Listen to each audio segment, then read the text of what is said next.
किसी सरकार विशेष पर। सरकार आती है, अपनी पॉलिसी लागू करती है और फिर चली जाती हैं, और फिर जो चुनने का काम करती है वो जनता करती है। तो फिर देश में जो राजा का जो दर्जा है वो जनता को ही प्राप्त है।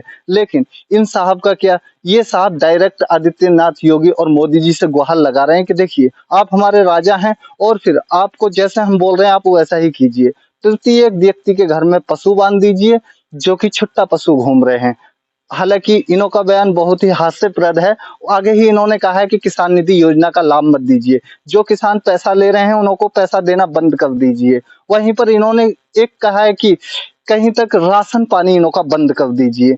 ये यानी कि ये उस देश में हो रहा है जो पूरा देश टैक्स पेयर है, सारी जनता टैक्स भरती है और भरने के बाद में उसी टैक्स को लेकर के सरकारें अपनी जिम्मेवारी निभाती हैं और उसी टैक्स के पैसे से सरकार अपनी योजनाएं लागू करती हैं और फिर सेवाएं देने का काम करती हैं। लेकिन साहब का तो नजरिया ही अलग है।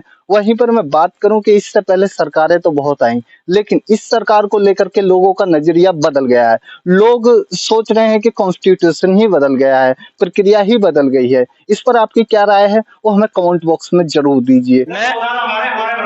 मैं कुलदीप कुमार त्यागी अपने मुख्यमंत्री योगी आदित्यनाथ जी को और देश के प्रधानमंत्री श्री नरेंद्र मोदी जी को विनम्र निवेदन है मेरा और हाथ जोड़कर नमस्कार है। मैं ये कहना चाहूंगा, अगर मेरी आवाज आज यहाँ से उनके पास तक पहुंचेगी और आप पहुंचाएंगे तो मैं ये जानकारी देना चाहता हूँ, हमारे गांव का, हमारे पड़ोस का जो भी किसान है जो हमारे उत्तर प्रदेश में है, उत्तर प्रदेश के लगभग जो हमारा खदरा क्षेत्र है, इसमें पशुओं की इतनी बड़ी संख्या में आवारा पशु हैं जिनसे गंगेश्वरी, खासकर गंगेश्वरी ब्लॉक, तहसील हसनपुर, अमरोहा जिले में ये कंडीशन है कि किसान रातों खेतों पर रहते हैं और आवारा पशु तहस नहस करते हैं, जिसमें जंगली पशु भी हैं और जंगली जानवर भी हैं। जो किसान मजबूरी में अपने खेत को छोड़ने के लिए तैयार बैठे हैं और उनकी जनहानि, धनहानि और आवारा पशुओं से हमारे कई किसान मारे भी जा चुके हैं। तो योगी जी से विनम्र निवेदन है, हमारे मुख्यमंत्री जी से, यदि मेरी बात वहां तक पहुंचे तो या तो इनको गौशाला पहुंचाया जाए या फिर इनके लिए कोई ऐसा प्रावधान रखा जाए जो व्यक्ति देश से राशन खाता हो या देश से मतलब प्रधानमंत्री जन योजना से, सम्मान निधि योजना से पैसा लेता हो, इस गाय को और इन पशुओं को उससे लिंक कर दिया जाए और क्या नाम है उनके साथ प्रतिबंधित करके एक एक पशु उन्हें दे दिया जाए, अन्यथा राशन को बंद कर दिया जाए या राशन वाले व्यक्ति को एक एक पशु, गाय या बैल जो भी है बांध दिए जाएं। एक कंडीशन तो ये है, अन्यथा गौशाला वगैरह जो है इन्हें पहुंचाया जाए। अन्यथा हमारा किसान इतना नाराज है इस समय कि आप इस बात का अंदाजा नहीं कर सकते। लेकिन सर बात करिए आपने राशन की, राशन तो पहले से ही चलता है। मैंने इसलिए बात की कि जब देश का व्यक्ति फ्री में राशन खा सकता है तो जो ये सड़क पर आवारा पशु घूम रहे हैं इनको एक एक बांट भी सकते हैं। योगी जी वगैरह आदेश कर सकते हैं, भाई एक एक पशु बांधो या फिर क्या नाम है इंतजाम करें। वो देश के राजा हैं, राजा प्रजा के लिए क्या नाम है व्यवस्था देखता है, जो भी व्यवस्था कर सकता है तो राजा को करनी चाहिए। प्रजा दुखी है तो फिर क्या नाम है, फिर राजा सुखी कैसे रह सकता है? मेरे हिसाब से तो सारा किसान दुखी है और विशेषकर हमारे क्या नाम अमरोहा जिले का, और अमरोहा जिले में भी गंगेश्वरी ब्लॉक का प्रत्येक किसान से आप इंक्वायरी कर लो कि हर एक किसान इतना दुखी है कि अपने खेत की चार दीवारी करने के बाद भी फसल पे मतलब इतना अटैक है पशु का जिसका कोई जवाब नहीं। क्या करा जाए? तो इससे भाई जितना पैसा हमारे मुख्यमंत्री जी दे रहे हैं उस पैसे का क्या यूज हो रहा है ये हमें कोई जानकारी नहीं है। हमें इंडिकेशन जो मिल रहा है, पता चल रहा है वहां गौशाला खुल रही है, वहां खुल रही है, लेकिन हमें तो जब विश्वास हो जब हमारे यहाँ का एक भी पशु जाता हो हमारे तो यहाँ सब 150 से 200 पशु यहाँ के आवारा घूम रहे हैं। साफ तौर पर विधायक जी पर आरोप लगा रहे हैं। मैंने विधायक जी के बारे में कुछ नहीं कहा है, मैं केवल मुख्यमंत्री जी से बात कर रहा हूँ जो हमारे देश के राजा हैं।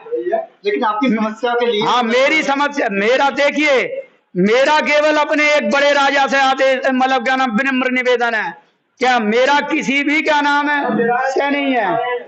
मेरा मतलब है, मैं किसी पर आरोप नहीं मार रहा हूं, मैं कह रहा हूं सीधा, अगर मेरी बात मुख्यमंत्री जी तक पहुंचती हो तो मैं फिर दोबारा से कह रहा हूं, मैं कुलदीप कुमार त्यागी ग्राम बरतौरा से बोल रहा हूं। मैं कहना चाहता हूं कि हमारे गांव के अंदर आप कैलकुलेशन करा सकते हैं, 200, 150 और 200 पशु के बीच निकलेंगे आप, वो भी 10% गाय और 70% सांड निकलेंगे जिसमें, और बाकी जंगली जानवर है वैसे, जो क्या नाम फसलों को तहस नहस कर रहे हैं। भाई किसान तो रोगों से ही तो बहुत परेशान है, भाई कहीं टॉप बोरर रह रहा, कहीं खेत में रॉड रह रहा, कहीं बारिश हुई भयंकर, उससे आपदा आ गई तो किसान तो बार बार मर रहा है। ये वोट की बात कर रहे हैं, भाई वोट की बात तो जब है जब किसान जीवित रह जाएगा। अब हमारे गुरुजी देखिए, देश के अंदर प्रजातंत्र, एक मिनट, देश के अंदर प्रजातंत्र है, democracy, democracy is the people, for the people, by the people. देश के अंदर हमारा राजा हमारे द्वारा चुना जाता है, और हमारा ही राजा हम में लात मार दे तो फिर हमारे दर्द को कौन पूछेगा। बात हो रही है कि हमारा ही राजा हमारी लात मार दे तो फिर कौन पूछेगा, क्योंकि इस तरीके से बयानबाजी कहीं तक शोभा नहीं देती है, क्योंकि गरीब से गरीब तबके का व्यक्ति यहाँ पर टैक्स भरने का काम कर रहा है। और ये जो साहब हैं जो अपनी मानसिकता जो दर्ज कर रहे हैं, सरकार के प्रति आपका प्रेम हो सकता है, स्वाभाविक हो सकता है, लेकिन उसका एक दायरा होना चाहिए। इस तरीके से लोगों के ऊपर थोप देना है या फिर लोगों के ऊपर, क्योंकि राशन की प्रक्रिया आज से नहीं, राशन की बहुत पहले से ही चली आ रही है, लेकिन अगर सरकार राशन फ्री में दे भी रही है तो उसके बदले में हमारे से टैक्स कितना ले रही है, इन्होंने कोई इस पर बात नहीं की। वहीं पर मैं वेट की बात करूं, जो कि ऑयल पर जो वेट जो लगा है वो कितना है, ये उस पर बात नहीं करेंगे। सरकार यहीं पर 105 110 रुपए पेट्रोल देने का काम कर रही है, सरकार यहीं पर 1250 रुपए का गैस देने का काम कर रही है, सरकार यहीं पर न जाने कितने ऐसे खाद्यान्न पदार्थ हैं जिन्हों पर जीएसटी थोप दिया गया है। लोगों की अर्थव्यवस्था, जो घर का जो यानी कि जो चूल्हा है उसे जो बनाने का जो काम करते हैं, उन लोग शाम को चूल्हा नहीं जला पा रहे हैं। लेकिन जो लोग सामंतवादी हैं, जो लोग पूंजीवादी हैं, उन लोगों का नजरिया जरूर बदला है। नजरिया कैसे बदला है आप साफ तौर पर वीडियो में देख सकते हैं कि किस तरीके से एक आदमी पूरे समाज को कटघरे में खड़ा करके उस पर एक व्यवस्था थोपने की बात करते हैं कि आप ऐसा कीजिए, आप मेरी बात सुनिए, आप किसी की मत सुनिए, जितने टैक्स दे रहे हैं आप उन्हों की बात मत सुनिए, लेकिन आप मेरी बात सुनिए। एक अजीब सी विडंबना है पूरे देश के अंदर कि सरकारें तो बहुत आई और बहुत ही आती रहेंगी और जाती रहेंगी, लेकिन क्या किसी की मानसिकता इतना जो बड़ा रूप धारण कर सकती है, ये बहुत ही अचंभित करने वाला है। ये बार बार गुहार लगा रहे हैं, वीडियो में आप साफ तौर पर सुन सकते हैं कि किस तरीके से एक व्यक्ति सरकार से गुहार लगा रहा है कि आप जो मैं बोल रहा हूँ आप वो कीजिए, आप किसी की बात मत सुनिए। आप वहीं पर अगर विधायक की बात करें तो उन्हों की भी मत सुनिए। मेरी डायरेक्ट गुहार है, डायरेक्ट व्यक्ति को बोलते हुए सुना जा सकता है कि देखिए, इन्हों को जबकि समझना चाहिए कि पूरा देश टैक्स भर रहा है और फिर उसी टैक्स के बलबूते पर सरकारें चला करती हैं, और फिर सरकार चुनने का काम ना कि जो लोग सत्ता में बैठे हैं वो नहीं कर रहे हैं, सत्ता चुनने का काम आप लोग कर रहे हैं, हम जैसे लोग कर रहे हैं, गरीब तबके के लोग कर रहे हैं। तो कहीं तक समझने की जरूरत है। इस तरह की मानसिकता को जो दर्शाना, ये कहीं तक अशोभनीय है।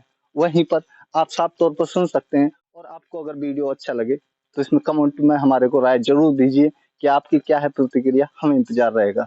राइट टू स्पीच बने रहिए मृणाल के साथ में। धन्यवाद।